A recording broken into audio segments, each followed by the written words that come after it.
Hi, and welcome to our session on delivering a secure digital workplace for your customers. My name is Kristen Escobar, and I'm the Global Segment Lead for the Digital Workplace. Our segment was previously called End User Computing, and we made a change to it at the end of last year to really broaden the scope of what it is that we're trying to deliver for customers. So that's what we're going to talk about today. We'll define for you what the digital workplace is and talk about what's driving the market. We, of course, want to address what we are trying to solve for our customers, and then we'll share some use cases. And then in addition, I want to share with you all as partners what opportunities you have to build out a practice around digital workplace and how it can benefit what you're doing today with your customers. So before we jump in, I just want to say to everyone, it's been quite a year, everyone working from home, and some significant adjustments for everyone, whether it be with family members, roommates, children, etc. And the thing that has resonated with me as we have all had to adapt is the need for the tools that our family and friends are working with, for them to be simple, and for their experience in a remote work environment, for that experience to be seamless for the end user. So as we work with our customers and talk about delivering this digital workplace, I think it's really important that we keep that piece in mind so that the end user is productive day one, and at the same time, we meet all of the goals of the organizations that we're working with. So my quick story, though, about trying to keep it simple for different users is my mom was a high school teacher, and she, years ago, asked me, what is the cloud desktop and what is the thin client? And I was at the time working for a thin client company. And I explained to her that it was very simple. All of the data was not on the device. All the data was up in a share drive somewhere, whether it be in a public cloud, private cloud, and that she was able to get to it even if her device broke. So I tell you that because as we continue through this, I'll tell you what happened in the end. And it was great because the experience of trying to express what this world of remote work is and the securing the data pieces were to explain to somebody not technical and have them really have it resonate, I thought was a great experience. And I'll tell you the rest of the story. But let's talk about the digital workplace. So what is it? What are we trying to talk about here? So we start with the user. And the user has a device. We all have many of them, of course. And they take that device and they're going to use it to get out to their applications and to their content. And the whole purpose is for them to be doing something in their job that has a business outcome. They're doing that either with one other person in the company, a coworker. It might be across a team. It might actually be across an organization.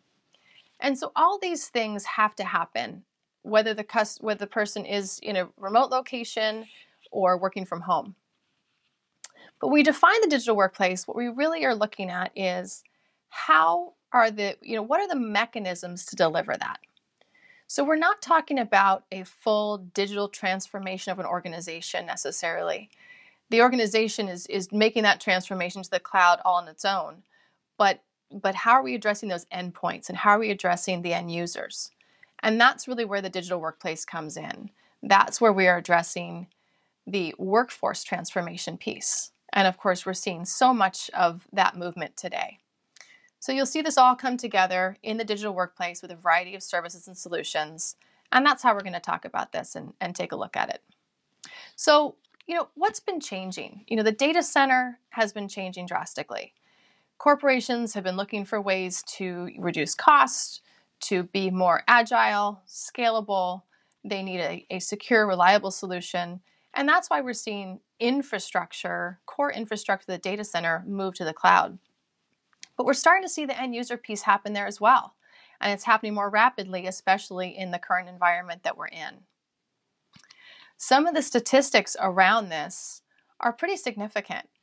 You see that 32% of companies are moving some full-time roles into contract roles or contingent workforce roles. And what does that mean? It means they're able to scale up or scale down their employees and bring them in as needed, seasonality, project-based, whatever that might be. And in doing so, the ability to deliver the right tools remotely comes into play. The other area here is looking at the number of mergers and acquisitions. A lot of companies have been dealing with this over the last number of years, and they don't see that slowing down. And when those mergers and acquisitions happen, you need those new employees to be able to get access to their applications and their tools and their content day one and continue to be productive as a new employee. The next area is those that work from home. And this is an interesting statistic because this one it says 48% work remote. And the data that we found really showed that, this is 48% of people that work from home maybe 1 day a week. And of course, in 2020, that has gone up to 4 or 5 days a week for many of us. And so that number continues to grow. And we're also seeing a lot of companies that are not planning on pushing many of their roles back to an office setting. They're going to continue to keep those roles remote because they have been able to deliver solutions to keep that productivity level high. And then one of the other drivers to this environment of cloud desktops and providing your own devices and not necessarily shipping out devices, but having that workspace in the cloud helps maintain security. So 25% of data breaches really occur due to lost or stolen devices. And that's a big, big challenge for our organizations today and something to keep in mind and a big driver behind the move to a digital workplace strategy. So when I mentioned before, when we as a group decided to kind of rename our segment into the digital workplace and why we were previously end user computing, it was, we all know end user computing. We all know desktop as a service. We've heard the term, of course, VDI, virtual desktop infrastructure. And as we talked about it, we said, there's a lot more to delivering what the customer needs and what the end user needs. And so we pulled out 3 specific areas for us to focus on as a segment. One is endpoint management, the other is application management, and the last one is collaboration. So we felt that the ability to manage all of these tools effectively for our end users is really core to delivering a secure digital workplace. Bringing those together, you've got the endpoint, that is the device itself interacting with an operating system. The application, of course, is their software. And then collaboration tools, whether it be a content management, file share, or some sort of unified communication tools. On top of that, one of the other key components for us is looking at what are the control operations around these areas. And there's 3 that we really built into our program here in our segment: provision, protect, and intelligence. So provision is how you deploy or configure the solution and enable your users. Protect is that security layer piece and ensuring the integrity of the data. And then finally, the intelligence is what information can we gather as we manage these devices and manage the use of these applications and desktops? And what action do we need to or can we take action on to improve that user experience? So that is really, in a nutshell, how we've shifted to define and broadening the scope of the digital workplace. So what does that mean as far as the data center changing and when you look at it with your customers? There's definitely some questions that you should ask your customers when you're looking at their strategy. And ask them, how are they managing their mobile devices today? How are they managing their thin client devices today? You might want to ask them, are they using video conferencing or some sort of content collaboration tools? Because as you understand the scope of what they're delivering to their end users, the more enabled you are to really define that digital workplace strategy for them. So we talked before about how the data center is making that change and that infrastructure change. But let's look a little bit at how that change is actually occurring with the digital workplace today and at the end user level. So, the evolution of end user computing is this combination of services that we're talking about. So Amazon, we have Amazon Workspaces, we have Amazon AppStream, but we've also engaged with a number of third-party companies who all have solutions that fit into those 3 buckets that we defined. And that's really where that evolution is headed, again, to expand what it is we're doing for the customer and how we're managing their day-to-day remote work or remote learning, and putting that control back into the hands of IT, and also keeping that seamless for the user. So a few things, the user experience is key, top of mind, of course. You want to have a positive user experience. And moving things into the cloud and into AWS, now you have your data there sitting next to your desktop. And again, keeping that seamless delivery for that user. Another area is agility. So you look at onboarding new employees. It can be very challenging with sending out devices, imaging devices, maintain that life cycle of that PC. If you are employing a bring your own device initiative, for example, then it's very simple to spin up a desktop for that user, supply them with the applications and tools that they need, collaboration tools they need, and they're off and running day one. So that's where you're able to be very agile with remote workers, new employees, onboarding, offboarding, contingent workers, and the like. And students, can't forget the students. And then cost optimization. It is a pay-as-you-go. AWS, we have very much the pay-as-you-go, and being able to manage that usage and spin up and spin down what you need. Again, whether it's seasonal, whether it's project-based, whether it's school year-based. There's no upfront infrastructure, and you're not going to miss a forecast, for example, on hardware when you're working with building a digital workplace strategy. And then global, the ability to roll these things out globally if you're working with remote teams in other parts of the world, being able to share that in a cloud-based collaboration tool set allows those teams to continue to work together and minimize the interruptions they might have of trying to get things over the network that could be very challenging in any other type of setting.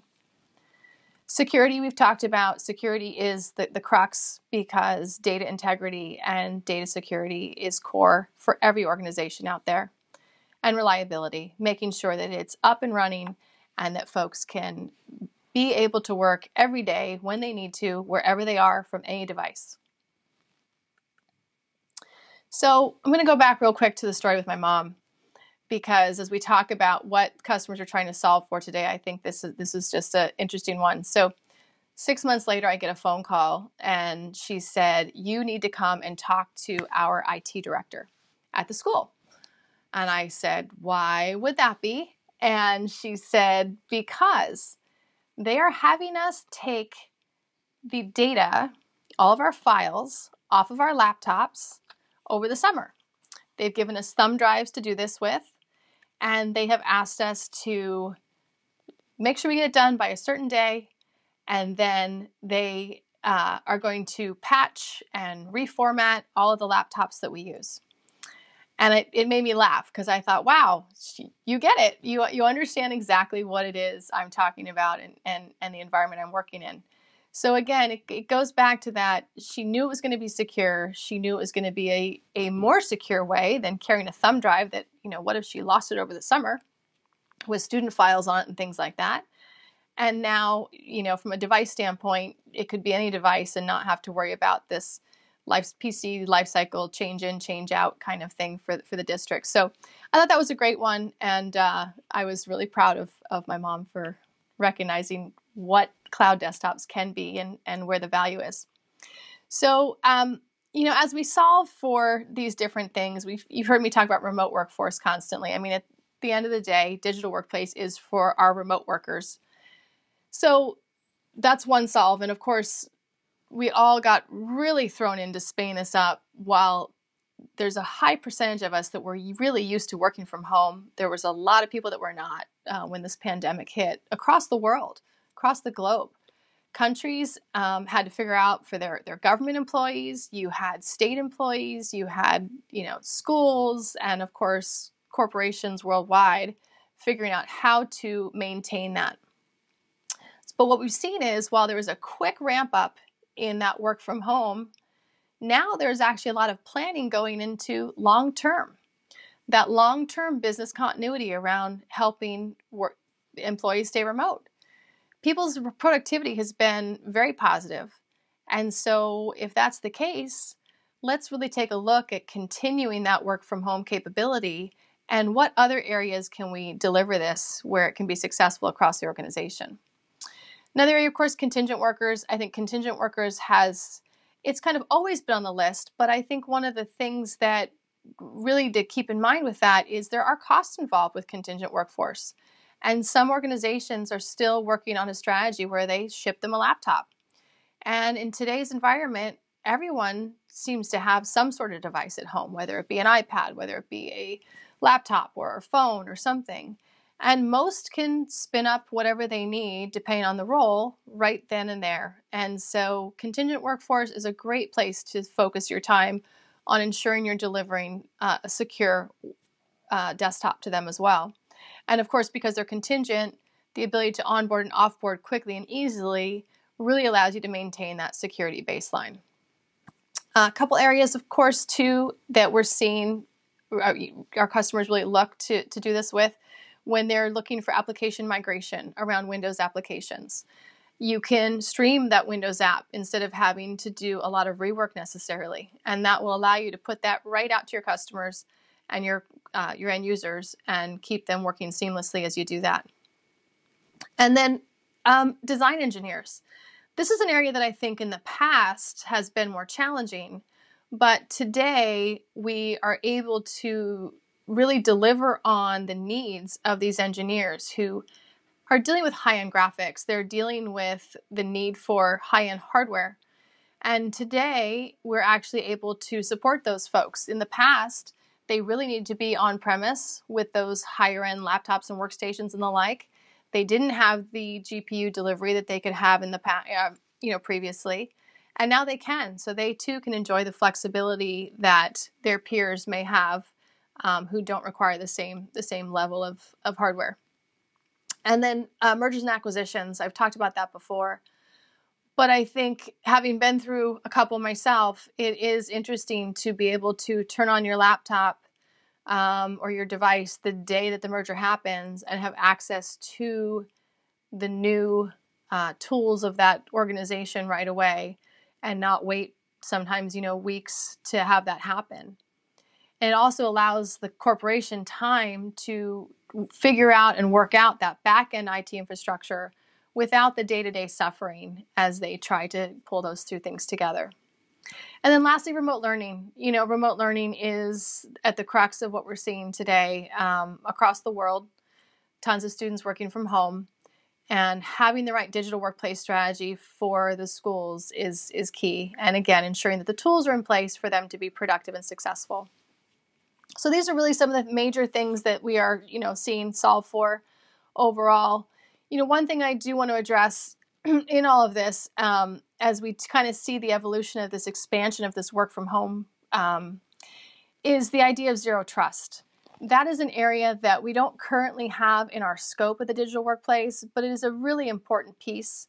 And as we look forward to the coming year, we really are going to be taking a hard look at how zero trust fits into our digital workplace strategies going forward. So I want to spend a little more time on the key elements here and just pull out a couple of those things that what we mean by the provisioning and what that means around endpoint management and application management. So from the provisioning standpoint, you're talking about PC lifecycle management. From the application standpoint, we're talking about streaming and virtualization.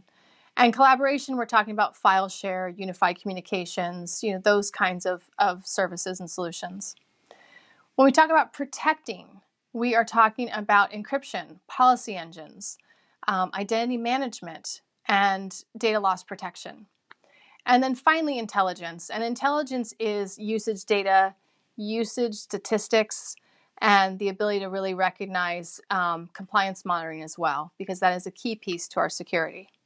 And I think I am a little behind popping those up, so bring up our slide, and there are the areas I just mentioned in all those buckets. So if you're a consulting partner, you are probably already dealing with these types of things all the time, and in fact, our digital workplace partners on the technology side, there's probably many that you're already engaged with to help fix these areas. And I shouldn't even really say fix, but to really help ensure that your customers have these pieces in place as they work on their strategies going forward.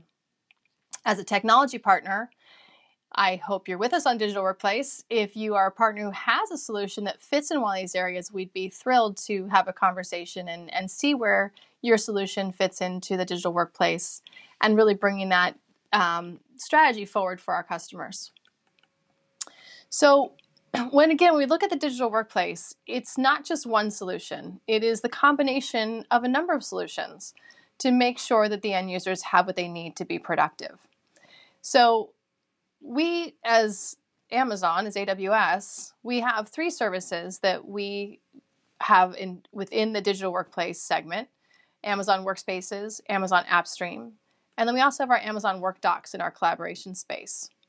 So we can support these areas, but they get even better and we add even more value when we talk about these solutions with some of our technology partners. And in fact, the two use cases I'm going to share with you are great stories around Amazon Workspaces and a couple of our partners. One thing I do want to mention is we did launch our digital workplace competency for our technology partners in September. So I want to thank all of these partners for their efforts and for becoming a part of our segment, and we really look forward to what's ahead in 2021. For our consulting partners, we actually did launch that competency last year, and it's been a wonderful set of partners. We've had a few new ones added this year as well, and we're really excited to bring both groups together to deliver solid solutions for our customers around the digital workplace. So now I want to share with you a couple of customer references and how our customers are succeeding with their digital workplace strategy. One is a company called Informa. And Informa is like many companies today where they're trying to manage physical devices as well as get their cloud desktops up and running effectively. They were looking for what solution could help them improve the performance for their users, streamline their logins. They were having slow logins, and that was just not effective for their teams overall. So they decided to employ Amazon Workspaces as their desktop of choice. And in order to effectively migrate those desktops from on-premise to the cloud, they engaged Liquidware. And Liquidware is one of our digital workplace competency partners, and we're happy to have them as part of the program. And the company, Informa, actually reached out and used Liquidware's Profile Unity service. And that product allowed them to restore and rebuild user profiles. They can continue to do that, especially as they continue this migration. It's not done yet. It's an ongoing process. And in doing so, had minimal impact to users as those users moved from the physical on-premise to the cloud. And as well, they were able to experience improved management on the IT side. The next one is a company called SDL. And SDL is a company that does intelligent language and content. And they have 1,400 linguists globally. And COVID hit. And with the pandemic, they need to push their workers into a work from home rather quickly. And they needed a solution to do so. They were working with Nasuni, and Nasuni is one of our digital workplace partners as well. And Nasuni has basically a cloud-based file share service. So that piece was already there, but now is a matter for these users of how were they going to get access quickly. And they actually chose Amazon Workspaces, and they were able to deploy 1,500 desktops in a weekend, which is rather impressive.